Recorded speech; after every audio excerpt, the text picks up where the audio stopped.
All right, ladies and gentlemen, welcome into a very special Survivor Series predictions panel episode of the BCP. Ladies and gentlemen, thank you to our sponsors. We'll get to you at the end of the show. That's right, Noons. You know it's War Games. We are hyped for this one. So, of course, we got to get our all-star stellar panel back on the show. And please welcome back to the show. He's my brother from another mother. He's the co-host with the most, the literal heart and soul of the BCP.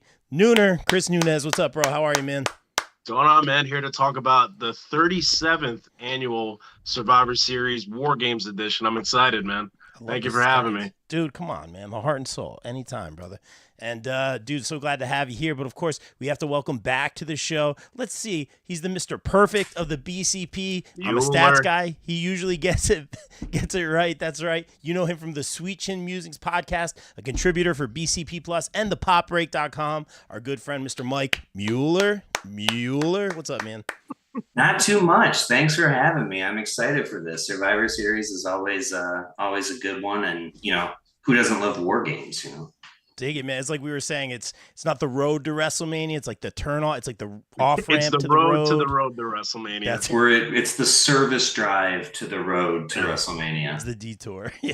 Yes. That's it. And guys, please welcome back to the show. Let's see, you know her from the popbreak.com. You know her as the host of the Socially Distanced podcast, our good friend and a longtime BCP OG, Amanda Rivas. What's up, Amanda? How are you today? Hey, I'm so excited to be here with my friends. I love you guys. I'm so happy to be back on with Mr. Perfect and Nunez because I missed you guys, and always a great time to be here, Rob, and to talk about Survivor Series because War Games, you have a Flair, you have a Rhodes. How cool is that in War Games? So here for it, excited, and can't wait to talk about it. Dig it. And Amanda, thank you for joining us. And we do have a special guest today, well-known name in the Texas area and the independents at large. Please welcome to the show, making his debut, the Flamingo King himself, Mr. Brandon Weiss. How are you, sir? Flex on him. How are you, man?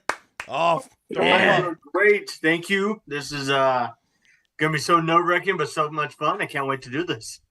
Dig it, man. And I like having, as someone who's in the business, like we all, do the backstage interviews and commentary and stuff like that. But I always say, man, I am not an in-ring talent, so I'm an outsider looking in. So to have you on the panel, man, this is really cool. So thank you for making the time. I appreciate it, bro. Oh, thank you. Dig it. You guys want to get into this one?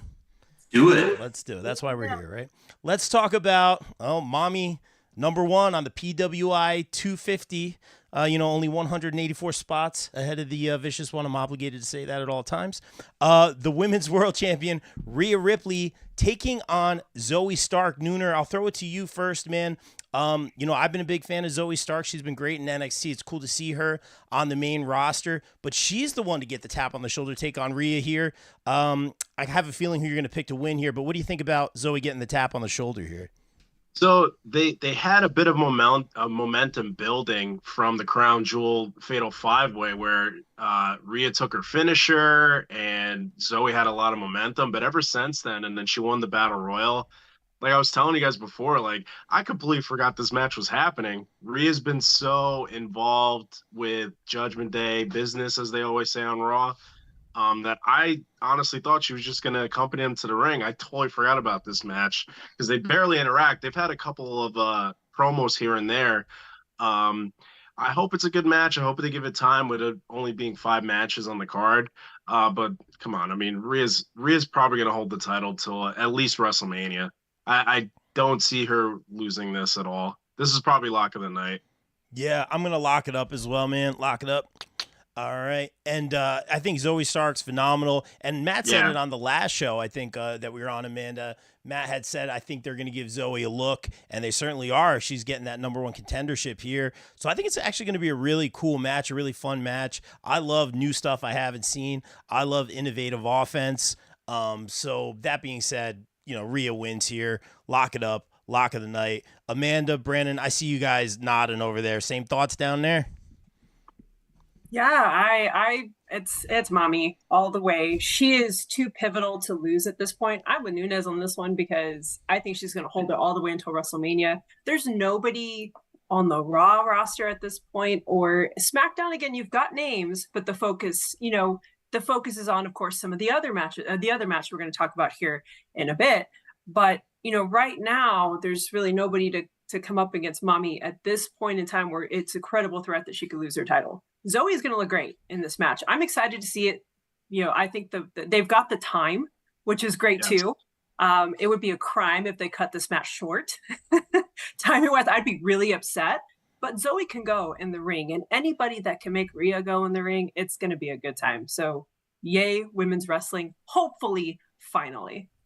Yeah, I dig it.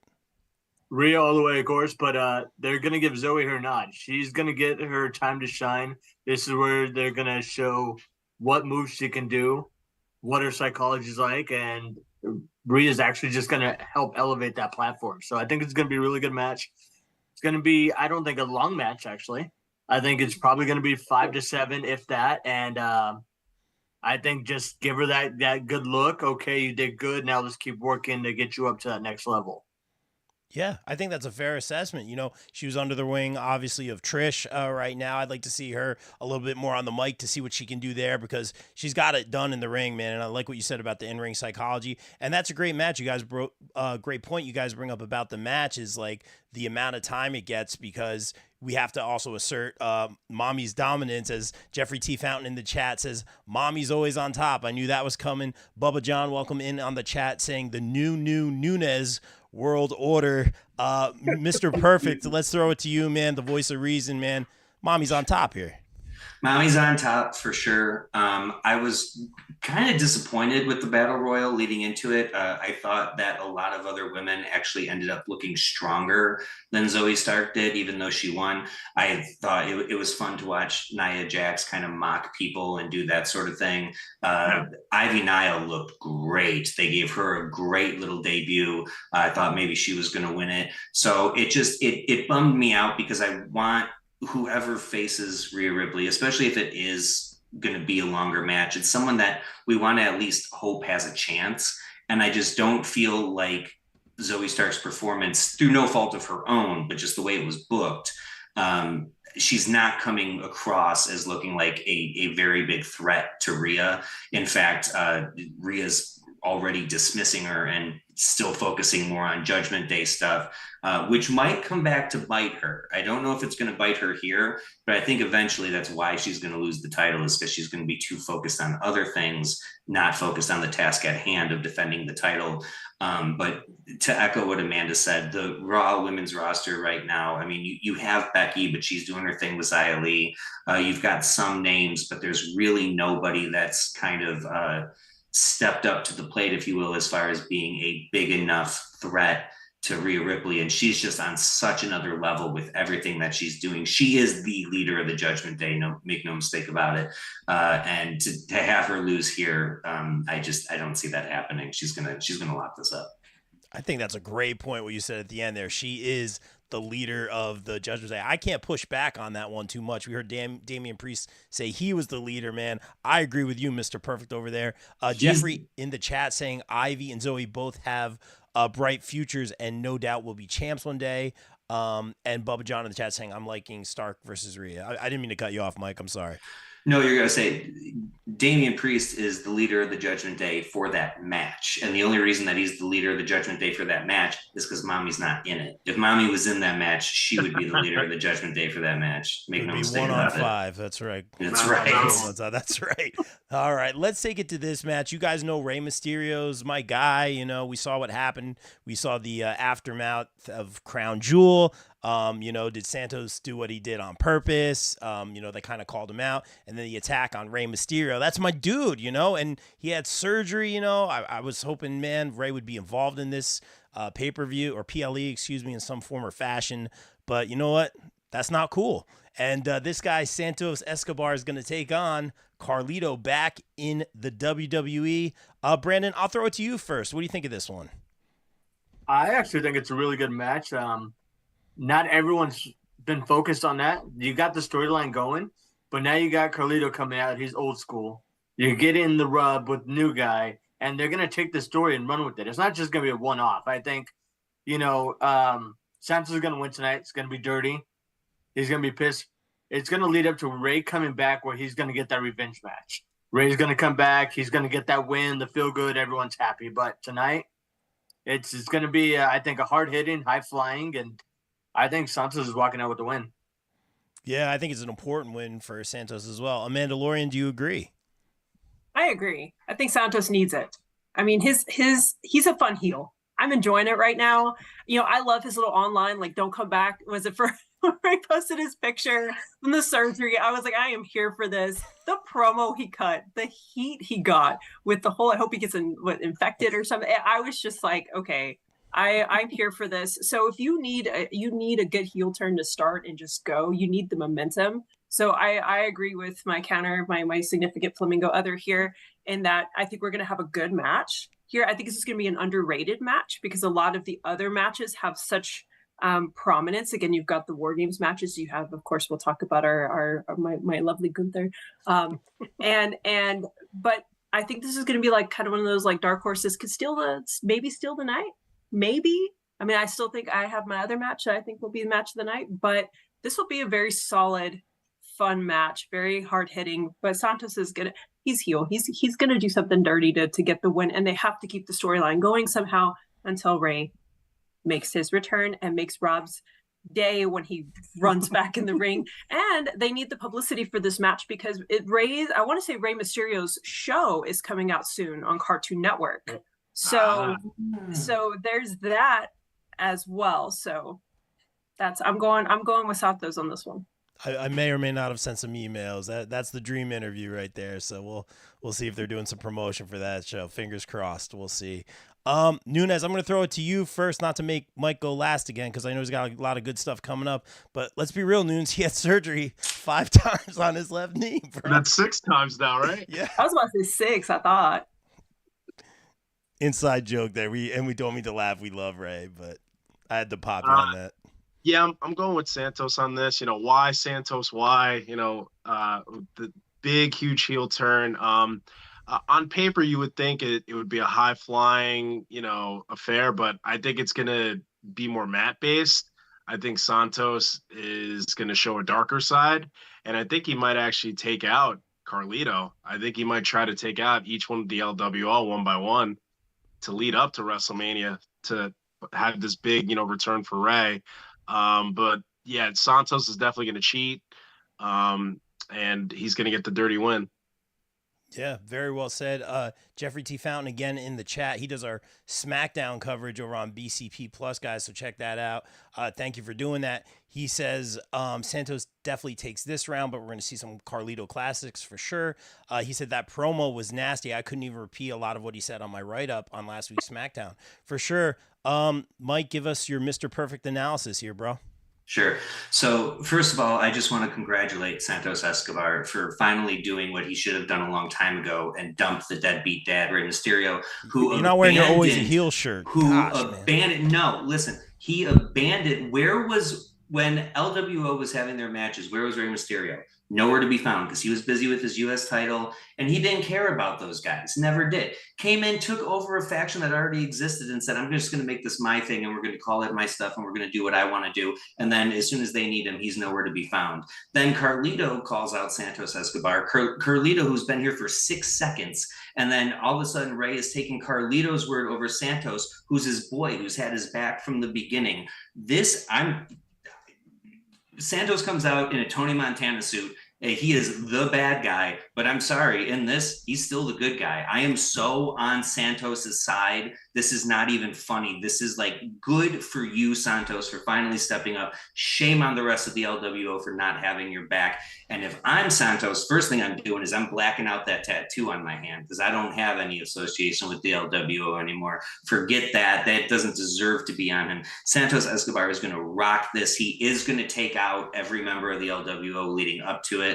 Rob, I'm sorry. I know that's your boy, but he wasn't a great dad to Dominic and he wasn't a great leader for this faction. And Santos deserves to step out and do his thing. I'm so proud of him. I love him. And Santos was a fine babyface. He worked that style really well, that luchador style really well. But if you go back to his matches in NXT when he was working heel, oh my God. Like we don't even know if you weren't watching NXT and you only know the main roster version of Santos Escobar, you are going to be blown away in this match. This dude works heel like very few people do. Like what he was saying in that promo, he's going to back it up by being just as vicious with his actions in the ring. It's going to be awesome. Well, Mike, thank you for a few minutes of your time. Thanks for coming on. We appreciate we appreciate it. No, man, I'll give you this, Mike. All right. You know Ray's my guy, but I'll give you this, man. I will agree with you on what you said about the NXT stuff, and I was going to say it as well.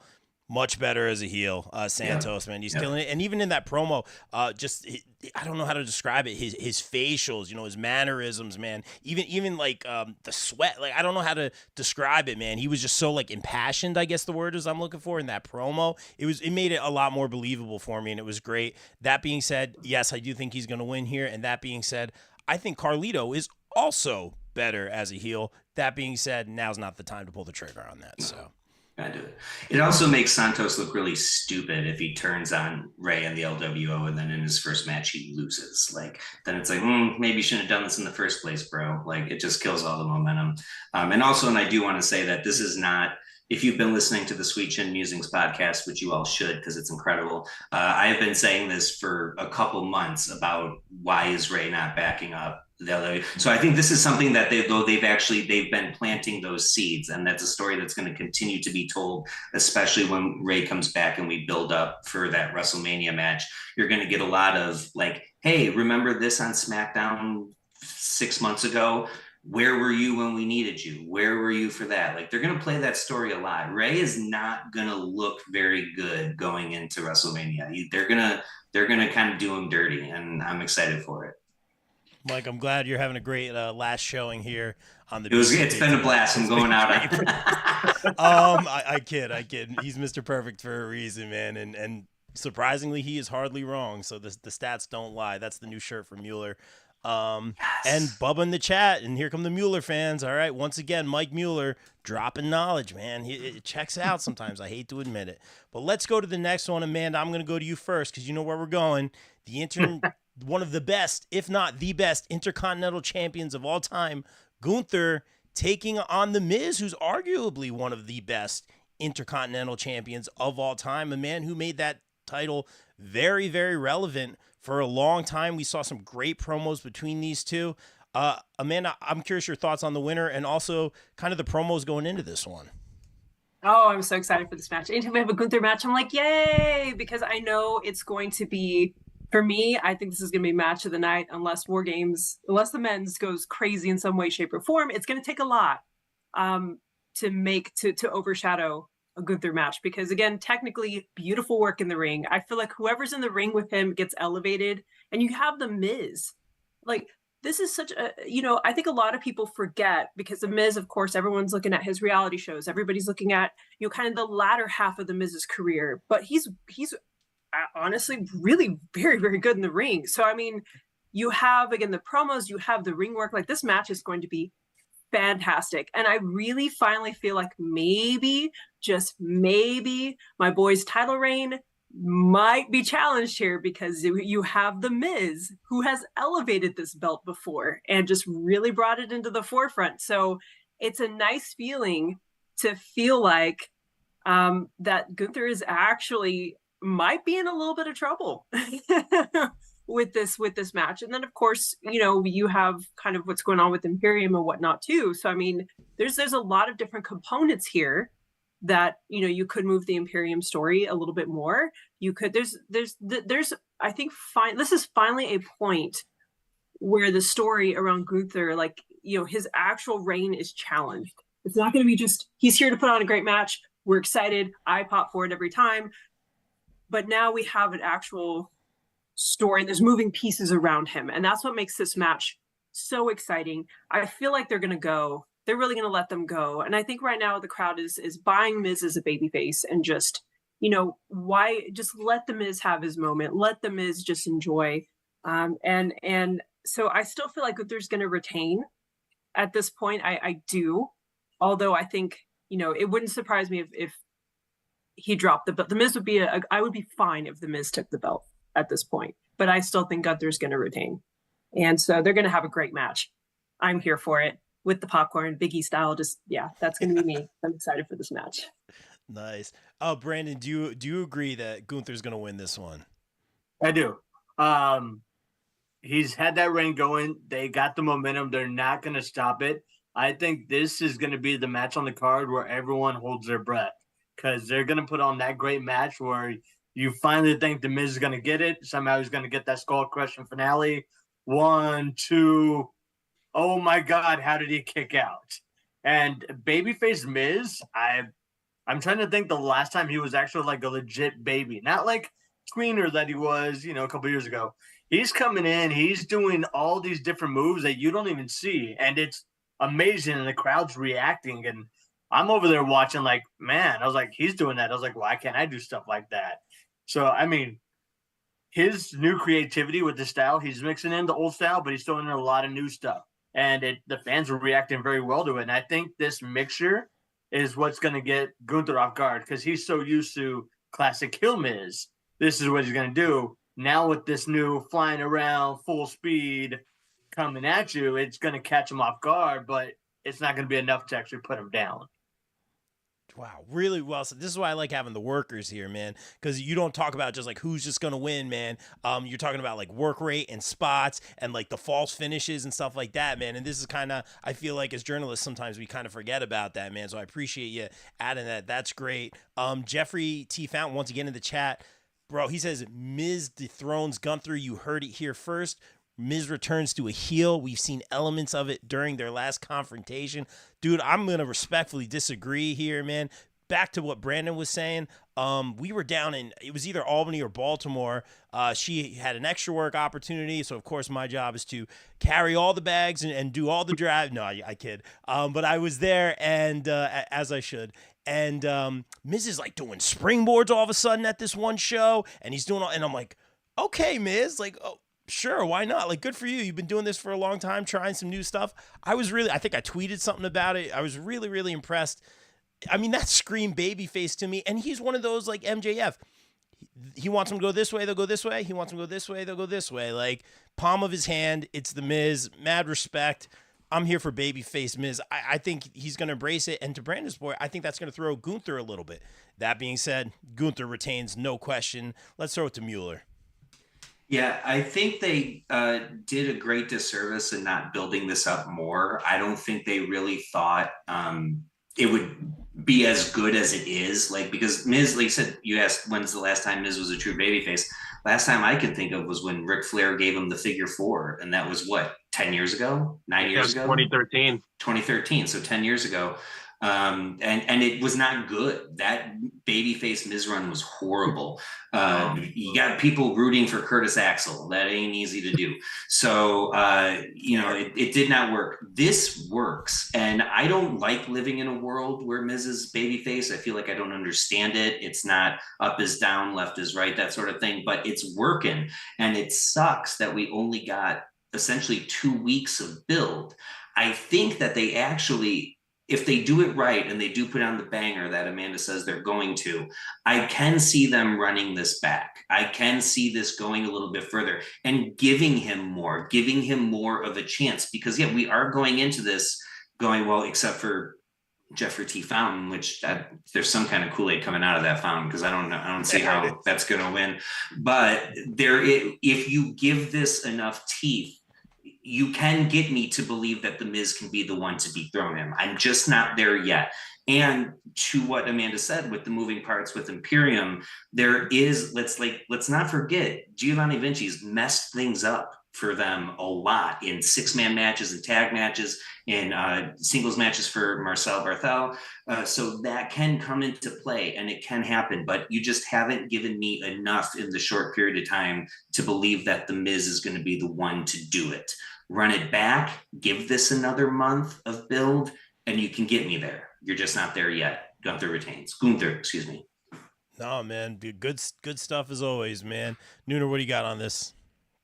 Yeah, like we were talking about, that if you would have told me a year or two ago that eventually the Miz is going to turn babyface, I'd be like, that's the wrong move. But if you talk to casual fans that don't really watch wrestling but watch Miz and Mrs., the Miz is naturally charismatic and they all love him. He's like a big, like, always with the dad jokes and things like that. I've always had respect for the Miz. He's way better as a bad guy. but in this case now, he's at the point in his career where it's like, damn, I don't like his face, but he spits facts every time he's in the ring. And every time he talks on the mic, it's like he speaks truth. So I get it. As far as him and Gunther go, I love their clash of styles. Gunther, the more physical, as opposed to the Miz, where he's a little bit flashier. And like you were saying, like he's kind of adding things to his arsenal as this new baby face. Um, like I agree with Mueller, the fact that I feel like it's not enough build. It's not enough to get me behind the fact that the Miz can dethrone him, even with his whole history in his career. Gunther is retaining, but I could see this extending to possibly the Royal Rumble. I don't know about WrestleMania. But yeah, Gunther's retaining. Yeah, I think we all agree there. Jeffrey, the rebuttal in the chat saying, I'm definitely going against the grain here. This one, I'm a Miz fan. Yeah, for sure. Pick him with your heart, man. I do it all the time, man. Usually doesn't end well. But that being said, I digress. That being said, man, I think it's going to be a really great match. Possible match of the night here. Miz is just, I feel like he's just going to pull out something we haven't seen from him yet. So it should be really good. All right, guys, let's get into our first War Games match. War Games. I was waiting for it. It didn't hit the same with Adam Pearce saying it, but I mean they had to have someone say it. He did a good job, and I thought the same thing. Yeah. It's a no-win situation for sure, but he did and overall him and Aldis have been doing great stuff as well. I've really enjoyed like having like the actual general managers and stuff like that. So that shout out to Nick Aldis. Yes. Aldis and a bag of potato chips. All right, so we have the Judgment Day with Drew McIntyre, not officially part of the Judgment Day, going on record saying that. Again, who knows what is and what isn't. Versus Sami Zayn, Seth frickin' Rollins, Cody Rhodes, main event Jey Uso, and the returning Randy Orton. Now, guys, there it is. Nunes flexing on him. I think we could go process of elimination route, however you guys want to do it. You know, you got to do the math here. We have 10 people. We know the rules for War Games. In the chat, let us know what you guys think as well. I definitely want to hear your theories. I'm kind of stuck on this one, man. I'm basically doing my pick based on like how the stories play out afterwards, like how important a win for what team would mean here. Obviously, we have a returning Orton. Do we see Orton in some sort of losing situation on a return? Mike, I'll throw it to you first, man, because you probably have a really good answer. Smart move. So this is going to be the match of the night, and it's for two-word explanation. Cody Rhodes. You are not going to put Cody Rhodes in a War Games match and not have him just absolutely deliver and tear the house down. This is going to be match of the night. I'm very much looking forward to it. I am so happy for Drew McIntyre. This is the most organic heel turn that I've seen in a long time. Every promo that he cuts, especially the one that he cut most recently on Monday night, is so true. And like everything that he said is the dude just spits facts. And he's not going to be part of the Judgment Day. That's not what it is. He made the deal with Rhea Ripley, not with Damian Priest. Notice that, because Mommy is the true leader. You give me an opportunity to get Jey Uso in a steel cage, I'm going to take it. And he absolutely should. I feel very, very bad for Jey Uso and his family, or at least the ones that like him, because this is going to be nasty. Drew is going to get his revenge on Jey Uso. That's going to be a major storyline throughout the match. Ultimately, I have to go with the baby faces, and it's not an elimination match. You know, it's first to surrender after all of them are in. I mean, how do you not have Dominic Mysterio be the one to say I quit? Like it's just too easy not to. You could have JD do it. I don't think Priest or Finn Balor will do it. But I do think that this is going to be a major rift for the Judgment Day coming out of this. You know, Damian Priest, this was your shot to be leader. You call yourself leader. You wanted to be leader. We made you leader and you failed. Why should we give you another chance? What's going on with that? I think ultimately this leads to a lot more dissension and the eventual removal of Damian Priest from the group. I think that he's got a babyface turn coming probably around the Royal Rumble. But this to me has to be baby faces for a couple reasons. Like I said, Cody Rhodes cannot be taking losses between now and WrestleMania. And now that the writer's strike is over and Cena and The Rock are presumably out of the picture, this is a clear road, no pun intended, for WrestleMania for Cody. It's that spot is solidified, and he cannot take losses, even if he's not the one, tapping out. Just being on the losing team does him no favors. Randy Orton is back. Randy could turn heel. He's only done it about 400 times in his career, so this would be 401, big moment for him. But to do it right away, we want to cheer for Randy, at least for a moment. He's back. It's been a long time. He's back. I don't see anything like that. And again, with the return, it just makes sense for him to be on the winning team, be part of the winning team. And I just don't see what anybody gains from the Judgment Day winning this. They've got gold, they've got their briefcase, they've got their stuff, they're fine. The babyface team needs this win. All of these baby faces need this win. Drew does not get hurt by a loss. He's been taking losses a lot lately. He's not concerned about winning. Drew does not care if he wins this match. He just wants to put Jay on the shelf, and he'll get the opportunity to do that. So I don't see any world in which the Judgment Day benefits from winning here. So I got to go with my boy Cody and the baby faces to get a big win. Good stuff, man. I'm glad I threw it to you first, man. Because great point. I said process of elimination. It is not an elimination match. Take into the account, I meant the entrances. Okay, all right. Yeah, no, we can do that. If you got something, please. Sure. No, I was complimenting you. Yeah, I'll throw it on the fly. All right. So I think it makes a lot of sense for Finn to start. The dude is a workhorse. He can go the whole way. Cody's coming in tail end. We got to protect Cody at all costs. I think Cody is coming in tail end. I see it being for the heat, or we'll go back and forth because that's how it works. All right. Let's say start with Finn and Sammy, bring in JD, bring in Jey Uso, bring in Drew McIntyre because he's got to come in right after Jey Uso. Go to. Actually, I'm going to say Cody comes at fourth. Okay. Yeah. You save Dom because you know he's the weak link and you don't want to overexpose him. So then maybe Dom, save Randy for the end for the big pop, and then Damian Priest as the leader comes in last. That's also going to look bad on his part. You're the leader and you wanted to take the least amount of damage. Come on, bro. Leaders go in first. Like if you were a real leader, you would have stepped up from the beginning. So let's do that. And then Cody makes Dom submit. Yeah, good stuff. I wrote them down, man. Well, if you get them all right, I'll send you a free shirt or something like that, man. That's pretty good, man. You got to go. I'm already wearing a hole in this one, so that's it, my dude. I respect it. Brandon, I want to throw it to you, man, because we talk about like the spots, the entry, all that stuff. As an in-ring performer, man, kind of want to get your read on this because I think I could also make a case for the judge. It's not my official pick yet. I'm going to hear all y'all, but I can make a case for the Judgment Day winning here too. What do you got, Brandon? Oh, definitely not. It's babies all the way. You're going to have that distinction because it's not unified. You got Judgment Day bickering. You got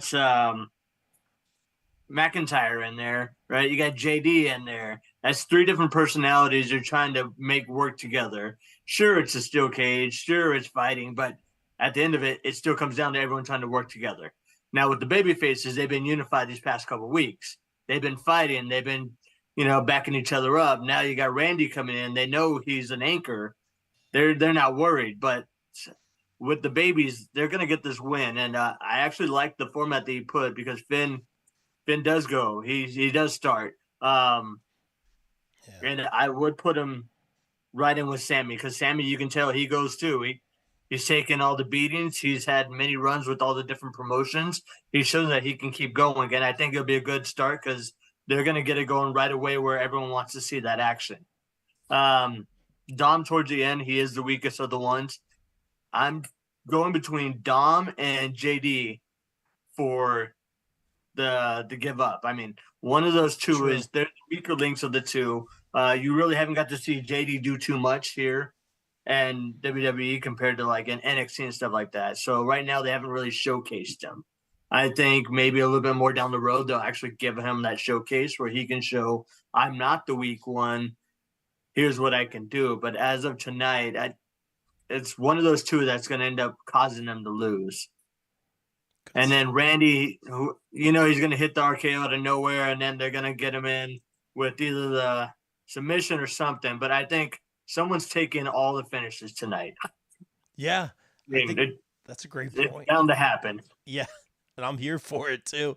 Amanda, before I throw it to you, in the chat, people saying Randy gonna Randy at the end. I think we all know what that means. Gina Russman in the chat, welcome in. I have a feeling that Randy Orton will stab his teammates in the back, which is another prevalent theory here in the chat. Amanda, are you agreeing with Brandon here? I agree that's going to be the babies. If you want the momentum, Mike hit the nail on the head with Cody Rhodes. Because right now you need Cody Rhodes. Cody's at a critical juncture. And I talked about this even with the last pay-per-view.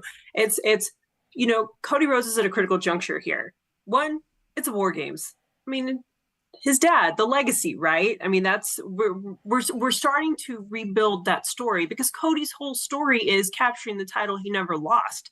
He needs to keep going to tell that story has to come to a culmination here. It's either now or never. Because the longer that you drag out this story, it's going to hurt Cody. And he's going to, his pop, it's still there.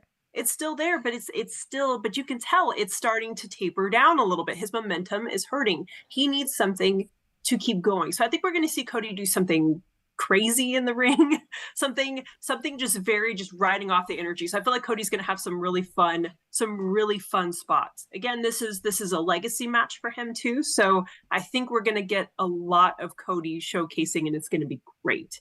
Definitely Randy's going to do something with 2 rings. I mean, he has to. I feel like JD is going to be the one that submits, and I feel like it's going to be because of something that Damian Priest has him do. There has to be something more concrete for him to take the blame. So I feel like there's going to be some kind of, okay, I see Mike.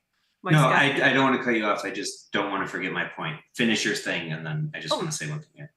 But yeah, so I feel like, there has to be some kind of miscommunication that Damian Priest is going to be in the center of. I feel like Dominic is going to be the one that takes all the finishes. But somehow he's going to eat I think he's going to be the one that eats the glorious RKO. And the crowd is going to go crazy for it, including myself at home, going crazy for it. And I feel like it's smart to put Randy at the end too, because again, he just came back from a major injury. He's been gone since May 2022, pretty much, I want to say, like end of May. So I mean, you've got ring rust, you've got things like that to consider. So I think that's a smart way to not only let him get the pop, but to let him ease his way back in as well. Obviously, I feel like Rhea's going to come out in some way, shape, or form and try to interfere, and it's not going to go well. I just really want Jay to just hit on her again. I feel like it's going to be just their whole thing. That whole thing has been a fun side storyline. So, but I think like Mike, like you said, Drew and Jay, they're going to be doing their own thing. But really, the babies need it at this point. And I mean, I don't see Randy turning heel right now. Do I see it down the line? Yes, because you do need someone credible. We were talking about this earlier, actually, because you have Seth Rollins holding this belt right now. And he has been working injured with his back. I mean, we all saw how he looked at Crown Jewel. Like that aftermatch, like that was legit. He's hurting. Rollins doesn't have as much time, and you need somebody who can take that belt. If they have to remove it right away from Rollins, God forbid, but if they need to do that, Randy Orton is a shoo-in because he's got the momentum. He can be obviously we've seen his heel work. To me, I prefer him as a heel, so he's obviously great in that capacity, and he's somebody who is a mainstream name because you also don't have Roman defending until Royal Rumble, and you have Roman defending sporadically. So you need somebody like Seth who's carrying the load right now. So I feel like Randy's there. He's a great insurance policy. He's going to turn heel at some point, and I feel like he could take it off Rollins. But that's later down the line. But this is going to be a fun match. And I think, I'm with you, Mike. I feel like this could be the match of the night. I think we're going to get the spots, and Finn and Sammy, great call about them starting it from both of y'all. I think they're going to set the pace, and this is going to be one of those fun, frenetic, viral moment type of matches in the best possible way. But love it. Really good stuff. Mike, you had a little something? Yeah, I just want to. So, my reason why I don't think you have JD take the loss for Judgment Day is because of the distrust that Damian Priest and JD had, and which has kind of been tapered down lately, but there is that natural distrust. If JD is the one to lose it for the Judgment Day, even though Priest is the leader, he can point and say, look, this outsider came in, I don't trust him, he's not right for us, this is why he doesn't belong. And that's a great case for Damian Priest to make. And we don't want Damian Priest to have anything to hold on to. He has to look foolish. He has to take 100% of the blame. And if JD takes it, he can go like, look, I haven't liked this guy from the beginning. Whereas Dom's been his boy from the beginning. So he can't pass the blame off on Dom the same way he can pass the blame off on JD. But I do agree, Amanda, like you did say that did make sense, where if JD is the one to take the loss, it's because he was doing something at the direction of Damian Priest directly. So that is possible. I just think it's a stronger argument against Priest if JD is not the one who takes the loss. It makes to me that definitely makes sense, but I also think at the same time it depends on how long they want this storyline to continue in terms of the Judgment Day continuing, because they right now, other than the bloodline, really, you have the Judgment Day storyline. That's one of the core storylines. So I mean, you got to have something going again without Roman being here, without there's no other major line. So I think it just is all going to come down to because ideally I agree with the case to be made for Damian Priest saying, I didn't pick this one. I told you from the beginning, but I just think if they needed to continue and hold off the implosion a little bit longer, that might be why it happened. Good counter. Yeah, very, very good. I mean, I also like what you said about like the spots in this one. I could see, because we saw Cody do the moonsault on Wardlow off the cage, so would they let Cody take that risk? I feel he's going to want to do it. That is the question right now. Like I said, protect Cody at all costs. I don't think there's enough space between the two rings and the ropes, but Orton does that like DDT hang off the ropes. I could see him getting a guy one way and the other way and go down, but I don't think there's enough room for that. But really, really good stuff. Nunes, before I go, I'm going to throw it to you, man. My brother from another mother, I take all my problems and I just throw them right at you and say, I see what comes back, man. Help me out here, bro. What do you got? I agree with everybody on the panel so far. I think the baby faces win, but there's going to be a little bit more dissension than we think. Cody's going to hold them all together. But if you guys remember, Sammy and Rollins had that pretty damn good world title match a couple weeks ago. And a lot of people were telling Sammy that he's not world championship material. He's been coming out with the fiery, promos like, I'm here, I stand up for bully. I stand up to bullies, this and that. And then when Cody announced that Randy Orton was the fifth guy, you saw Jey Uso's face kind of go, ooh. So I think we're going to get – I don't think it's going to cost him the match, but I think Randy Orton's one of those guys. I think he's one of the only few that could do a heel move and not make him full-blown heel. Like, he could RKO Jey Uso after the match, after they're celebrating and everybody has their hands up, and he can hit Jey with an RKO and just kind of shrug his shoulders and walk away. And it won't seem like it's a full-blown heel thing. You get it because the bloodline, put him out of action. As far as the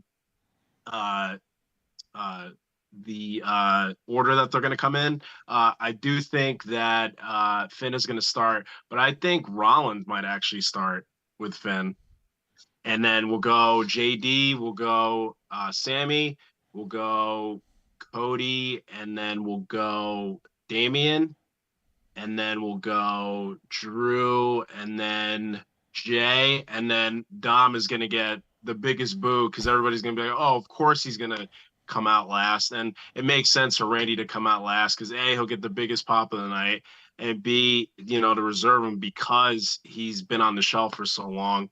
I think Rollins is going to do something crazy off the top. I think Cody's going to try to outdo him and do the moonsault off the top. Don't be surprised if you see a Dom Frog splash off the top too. Whoa. All right. But I do think that the baby faces do win. Interesting stuff. And Kofi Weedston in the chat from Dirty My Heels guy. Podcast saying, "Oh, we live, baby. Miss you, Kofi. Haven't seen you in a while, man. Let us know who We're you got always on live, this one." baby. We always that's it with Kofi Weedston. You know that's true. Good to see you here, man. Thanks for watching, man. Let us know who you got. I think, man, and I'm not trying to be like, oh, I'm gonna go the different direction because everyone's going that way. I think what Nunes says, that look on Jey Uso's face, to me, I think is kind of like the core of any sort of storytelling or aftermath here. I think that's a really key point. I'm just thinking, you know, like we always say on the podcast, all right, what's next, right?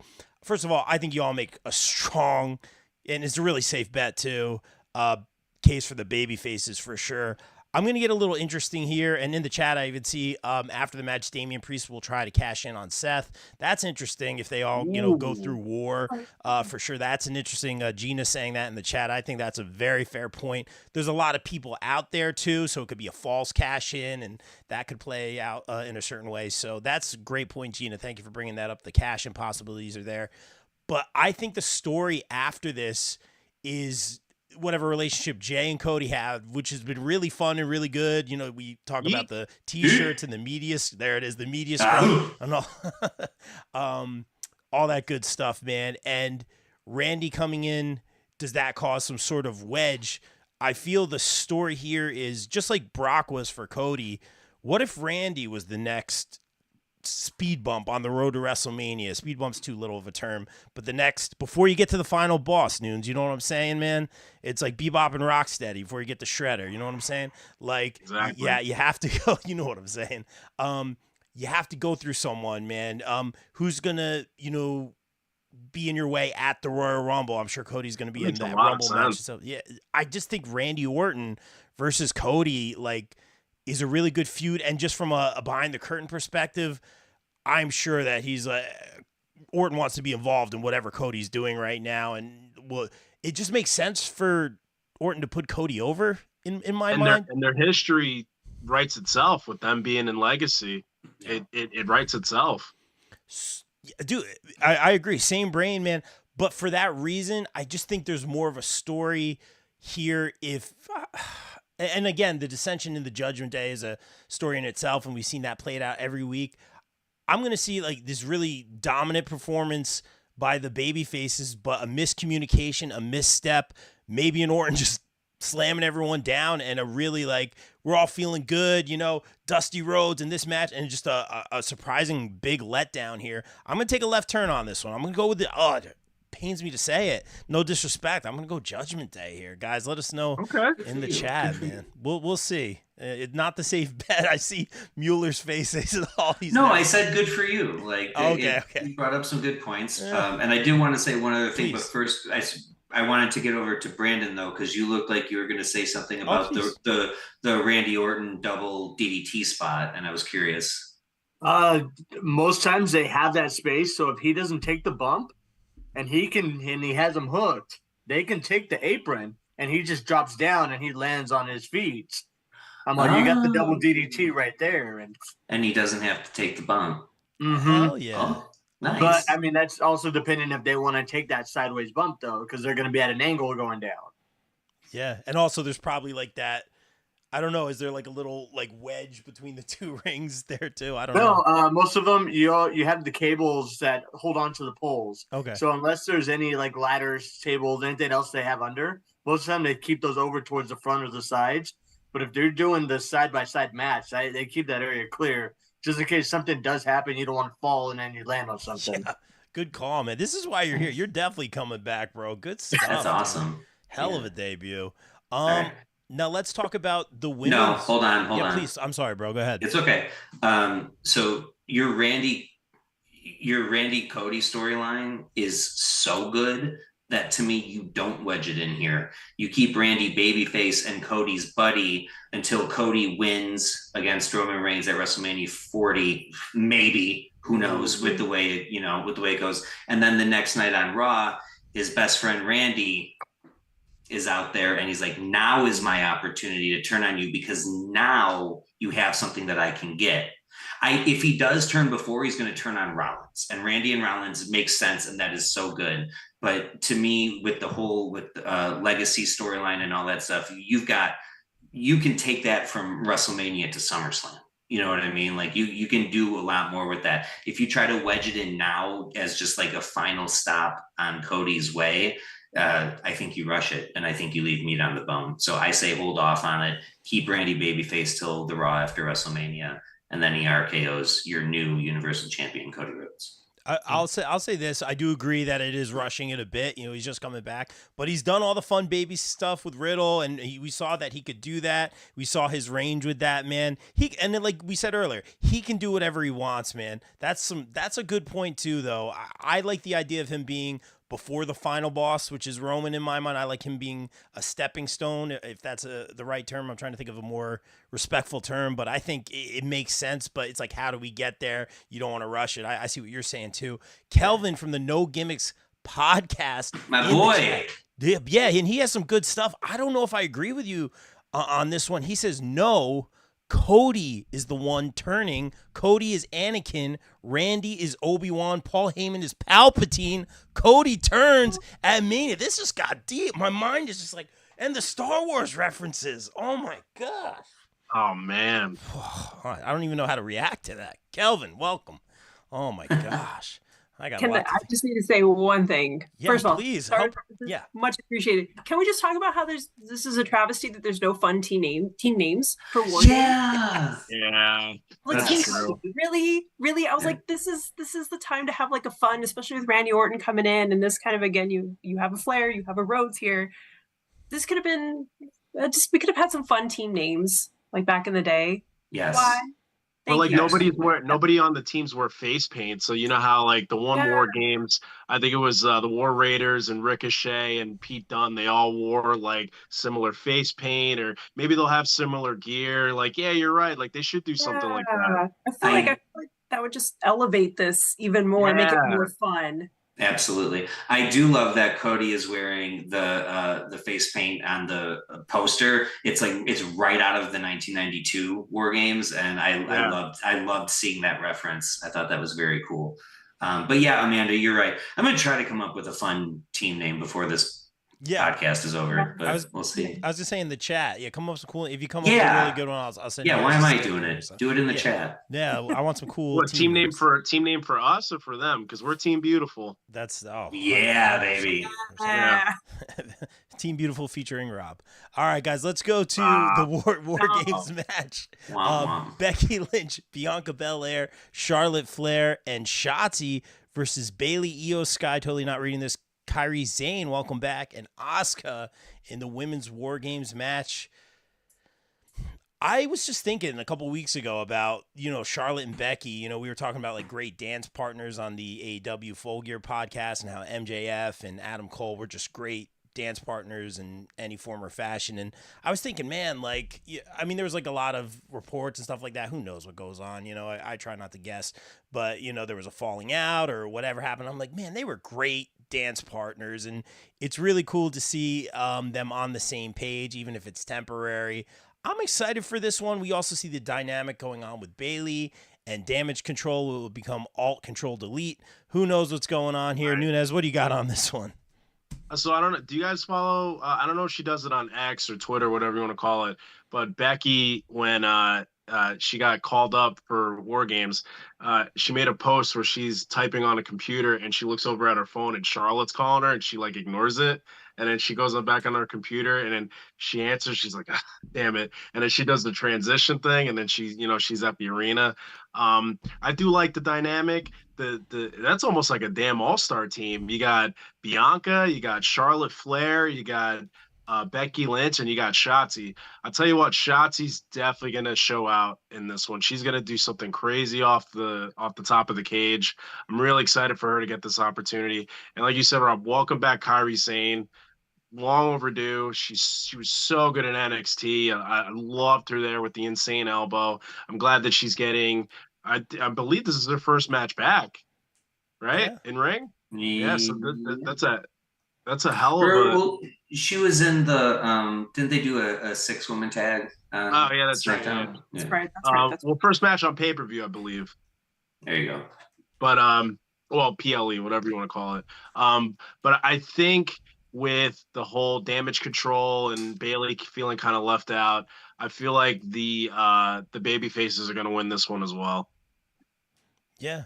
Good stuff. Real quick, the Brandon Weiss marks are in the chat. That Brandon Weiss guy looking sweat emoji. Amanda, you might have to beat some people up here. Ooh. Drew Hernandez in the chat here. The fans are here. Brandon, I'll throw it to you, man. What do you think about this Women's War Games match? I'm actually excited. You've seen some crazy stuff. I reenacted the trash can spot in one of my matches because I forgot to bring that up. So I am excited to see what's going to happen with this match. I'm waiting for more craziness. I'm very excited about the Kabuki Warriors coming. And then, I mean, hopefully they're going to let them be how they used to be. I want to see the intensity. I want to see the hits, the craziness. They've got watered down a lot with WWE, and I get it. I mean, it's different. It's not a Japanese style, but hopefully we get a little flash of that tonight. And I think Shotzi's going to be the one to take the pin. Out of everyone else, she has the less to lose. You got all these big names, but then you got Shotzi, and they're going to give her enough stuff where she's going to get her craziness in, she's going to get her moves. But ultimately, she's the lowest member right there to take the pin. But I'm ready to see the craziness. Yeah, I bet after that trash can spot, man. How did that? I was just about to say that's all I wanted to see. How did that feel? I mean, probably not great. And like, what goes through your head when you set up something like that? I was really excited. We were talking about it, and we were like, "What spot do you want to move?" And I was like, "I just got one." I was like, "Only one spot. I don't care about the rest of the match. What you guys do?" I was like, "I want to do the trash can spot." And they're like, "What?" I was like, "We'll make it work." And I don't like heights, so that was like even more terrifying. So well, at least here you I won't was see thinking, anything. I'm climbing up this ladder, and I'm so high. And I watched the video back, and I'm like, man, I went 3 steps up, and I was like, and I jumped. I was like, but I put the trash can on, and I did like a little squawk, and I threw myself backwards. And I was like, when am I gonna hit? When am I gonna hit? Oh, okay. I was like, there it is. And I was like, all right, well, it wasn't as bad as I thought. And I get up, and I'm like, okay. I was like, well, that sucks. Yeah. Good for you, man, being able to do and that was just a couple of steps. I can't even imagine jumping off the top of the ring doing that. I mean, give it to her. I'd be crying on the way down. Oh my gosh. Yeah, only Io and Oscar the Grouch can pull that off. Oh, I'm here for it. I'm here for it. Amanda, what do you got on this one? Drew, I know where to find you. Oh, it's on. He knows. Oh. So this one is actually the one that I had to think about probably the most in terms of who I would pick to win, because again, you have 2 incredibly stacked teams, and you have the dream team with Charlotte, with Becky, with Bianca, and Shotzi's gonna have probably like one of her. I'm hoping she has like a really fun entrance. I feel like something that, whether it's a tank or some, I feel like something. It's War Games, so the tank is definitely got to be a thing. But I feel like she might even bump it up beyond that, because again, the caliber of the team she's with, you're gonna have something fun. But then even with damage control, again, you have Kairi, and I feel like Asuka is going to get rejuvenated. She needed this, and so I feel like and then you have Io. I mean, you have this really, again, both very stacked teams. So here I was going like, who am I going to go with? I feel like right now the momentum is with damage control, with Kairi, with Asuka, and, kind of just all these movies. And even then, even though they have there's this dynamic with Bailey going on right now, that is going to continue. I feel like, because that's going to be the main key storyline for the women's division right now, because you have so much talent locked up in this one faction that, and when it eventually implodes, it's the match quality. I'm excited already for the matches that are, if done right and given the right time, will just go viral. And just, again, if we even get even like a taste of like the Kabuki Warriors, like even just like, give me something, come on, please. It's going to be great. So So I feel like the momentum is on, especially with Kyrie coming back in. I feel like the momentum is on Damage Control side, and you have more there. Whereas again, the star power too on the other team is outstanding against Charlotte and Becky. The dance partners of, I mean, it's great stuff. But right now, the heart of the story, and there's a lot more to do with Damage Control. So I feel like that they would take the win here because they need that momentum to keep going. And Damage Control needed that shot in the arm because they were starting to flatline a little bit too, and so I think just getting that extra little bump and getting that momentum going with the story, it's gonna get people back in. You give Asuka this much needed. I think Asuka is gonna get kind of her moment as well, and that what we've been missing. So a little bit more of that energy, a little bit more of that drive. I agree with my Flamingo counterpart here that Shotzi is going to take the pin, and she will still look good taking the pin. And I think the women are going to make her look good in this match. And I think for someone at her level, just being in the ring, sharing it with the caliber of women that are here, that's already a big sign and a big, it shows that there's faith in her, and I think it will help her improve all the way around. So she's gonna get that rub. She's gonna eat the pin, but she's gonna get that rub at the same time. So I'm excited for this. I'm excited for this match. I think we're gonna get some really fun spots, and who knows, maybe we might get something crazier that happens here versus the men's. You never know with the caliber of talent here. So, but I'm going with Damage Control here for this one. Kyrie elbow drop from the top. Yes. Yes, 100%. Wanted. Here for 100%. This one's gonna be really good. My buddy Charles Larita, who's kind of new to like being a wrestling fan from the music scene, guys. Right now, if you get a chance or after the podcast, go to YouTube. Charles Larita and the Mischief, great alternative funk band. They have covers of like Mario 64, Zelda covers. They do a great Spice Girls Say You'll Be There cover. That's my personal favorite. Some great originals. Looking it up right now. Yeah, check it out. It's so good. That's my dude. He's like Cyclops. You'll never see his eyes, man. Living the gimmick, just like the wrestling. That's my dude. That's my guy right there. Charles, welcome in. And he thinks Bayley's going out of Damage Control. Tim Hardy in the chat saying, any surprises? I don't see Punk coming.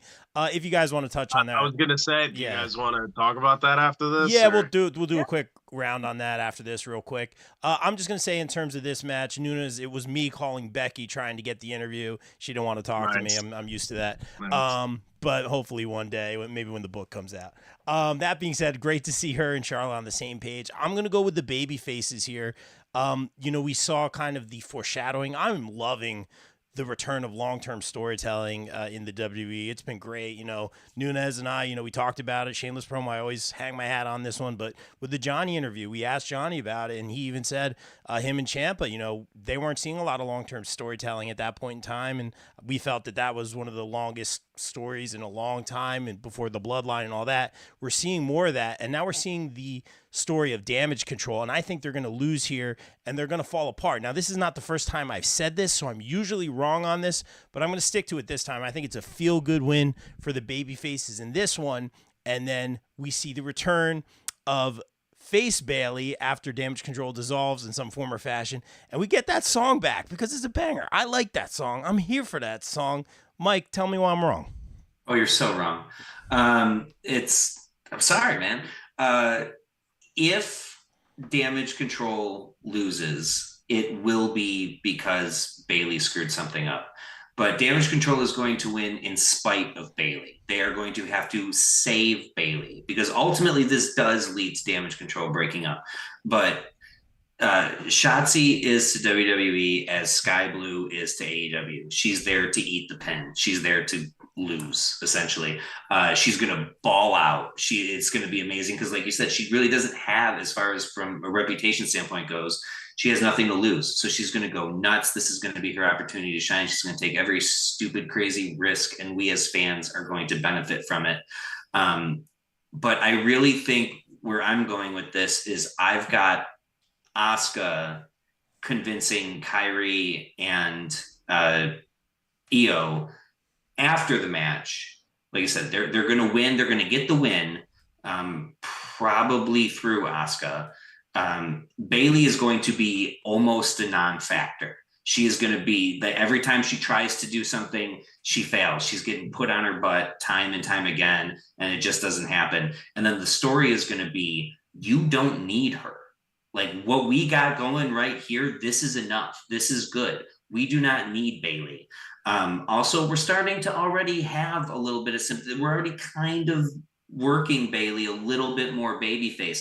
I think this is an opportunity to turn Bailey back to babyface, even though she's she was the original Karen heel. Chelsea Green's taken it to a different level, but when she was in the pandemic era, what she was doing was amazing. But I think it's time to turn Bailey back to babyface, and I think you do that by making her try her hardest. It doesn't work, and then at the end, Damage Control wins, and they're all celebrating, and Bailey's kind of on the outs. You know what I mean? Like they're all hugging each other, and here's Bailey, and they're like, okay, yeah, come on in, Bailey, sure. And she's so excited, but it's, you know, the tension that was there before with Kyrie that hasn't been forgotten. She said she forgave her. She didn't forgive her.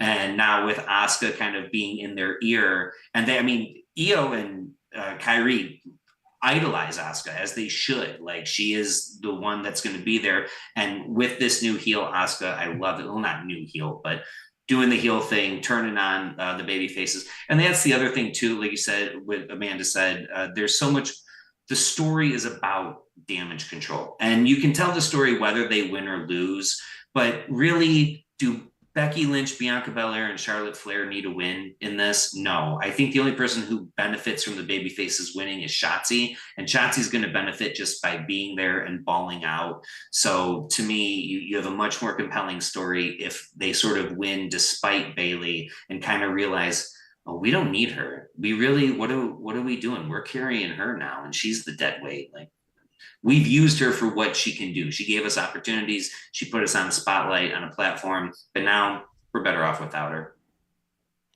Good stuff. And the chat's blowing up while you're talking, Mike.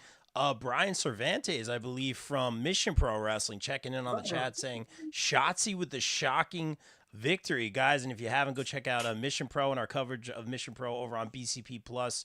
Kelvin covering that. Some great wrestling, I believe, down in Texas as well. Bernie in the chat saying, I wouldn't mind a missed spear by Charlotte hitting Bianca by mistake. Bailey gets the pin and Bianca, and then Damage Control gets a little run before they turn on Bailey. Very interesting stuff there. A lot of stuff, a lot of theories blowing up here. Very good. Is that the world famous Amanda Nugent to take her on Marvel? Oh, her take on the Marvels later. I didn't see it yet. How was that? I haven't seen it yet. Okay. It was a lot of fun. Not yet. We will get to it, I'm sure, this weekend, but yeah, it's a lot of fun. My sister said it was really, really good. It's all over the place though. Kelvin in the chat saying, dang it, Mike Mueller, I'm agreeing. So there you go. I feel I say less, as the kids say, man. I know that feeling with Mike especially, man, because he's typically right. Real quick, rapid fire round, guys. CM Punk returning. I'm just going to keep it short and sweet. I'm going to say no. Things are great business-wise. I mean, fool me once, fool me twice. You know what I'm saying, man? No disrespect. I've shared my thoughts on Punk even before he returned to AEW. I'll leave it on that. No disrespect. I just don't, unless you're trying to pop a rating here or some, things are good. It get quite the reaction, but like we always say, then what? Noons, what do you got? I don't think so. I mean, and if you're going to bring Punk in, it's not just a one-time deal. It's in Chicago. So, I mean, the pop would be crazy, but there's no need for it. Mueller? I don't think so. The only thing that is concerning is not only no Roman Reigns, no Bloodline at all to speak of, no LA Knight. How is LA Knight not on this card? You do have another SmackDown. I don't see why you wouldn't put LA Knight versus Solo on this card, and you have the room. So I really hope that's the case. If that's the case, I say definitely no CM Punk. But without your biggest heel and without the hottest thing going today, I am a little concerned that they're afraid of a lack of star power, and that might be why they would bring CM Punk in for this moment. If we can lock that up on Friday and get that on the card for sure, then, that's what I'm hoping. Yeah, then no reason. But that's the only thing that's got me concerned is no Bloodline, no LA Knight. what are we doing? Yeah, those really good points, man. I think they're holding off for the Rumble, man. I always hate that when you almost feel like something, and this is gonna be a great pay-per-view, but something almost feels like an appetizer to like the next thing. You know what I'm saying, man? Yeah. It's always food with me. Amanda, what do you think about this one? Oh, Mike brought up a really good point. I'm hoping I hope we get LA Knight. I'm hoping that we don't get CM Punk. And no disrespect to CM Punk, but he's not needed, especially with the negative buzz that's coming from him with the AEW. There's no need to bring that in. Exactly. To me, I respect him as a performer. He did a great job, but I feel like his time has passed politely. And it would just be a very cheap pop if they brought him in for a little bit. And you can't bring CM Punk in for like a little bit. Like, you have to do something with him, and where he doesn't fit in the picture right now. You have so many other more capable wrestlers at this point that it would be a disservice to the storylines. It would be a disservice to LA Knight. It'd be a disservice to Cody Rhodes. It'd be a disservice to Randy Orton, to everybody that you have right now to bring in CM Punk. So I'm just going to say no. And please, God, no. Yeah. And Brandon, you're obviously in the locker rooms, man. We all know that guy, bro. I'll leave it at that, man. You got to be professional and all that stuff. I understand that, man. But from your point of view, would you see CM Punk being able to maybe reconcile here or make it work in some form or fashion? No, I like that they're teasing it. They've been doing little snippets of his music. They've been doing stuff like that. But I think that's as far as it goes because they know it's Chicago. They know that they can get a reaction from it. And it's just those little reactions that, well, what if? What if? Oh, they're teasing this. What if? And I think that's the drawing. He's not going to be out there. They're pulling him in just with that what if alone. And at the end of the show, oh, okay, well, he didn't come out, but you had this amazing show. You really didn't need him to come out. I see that. I thought of in the moment one thing that you could do with him if you want to do something short. Please. If you have Randy immediately turn heel, which again I don't think is happening, but if you have Randy turn heel and it looks like we're going to end on a sour note for the pay-per-view, bam, there's Punk, and you can have Punk versus Randy. You've done it before. You got storyline there before, and it gives Randy something to do if we don't want to put him in a storyline. I don't think it's going to happen, but if Randy hits an RKO, like especially on someone like Cody, and Jay, like you said, he can do it to Jay, and we just laugh it off, shrug it off. But if he does it to Cody, you got to answer. And that's the only scenario I can come up with off the top of my head that makes sense for CM Punk to come back. But otherwise, no, I don't see where you interject him in the WWE universe right now. I hate that term, but yeah. So that's my one. I just want to throw that out there just in case it happens and I look really smart. But I'm not. It's not an official prediction. It's not. I'm not locking it in. Good stuff all around, guys. Real quick before we get out of here in the chat. Jeffrey T. Fountain, our SmackDown contributor on BCP Plus, says CM Punk shouldn't be allowed on any wrestling promotion ever again. Interesting. Gina Rossman in the chat saying CM Punk might return at the Royal Rumble 2024. We shall certainly see. Yeah, Nunes shaking his head. Nah, brother.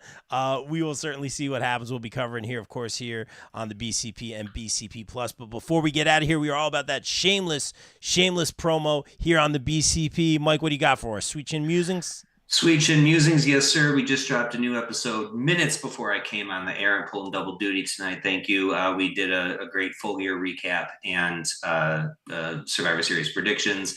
Love to do that. We're not super consistent with it, but we do what we can. Besides doing that, I love doing writing for the Pop Break. Haven't done it in a minute, but definitely want to get back into that. But right now, my writing time is pretty occupied. It's football season. Raiders are having a very interesting season. And I've been doing all of the recaps for all of their weeks right on the BCP Plus. I'm so happy and proud to be a part of it. It's the highlight of my week to get to publish that and share it and do all that stuff.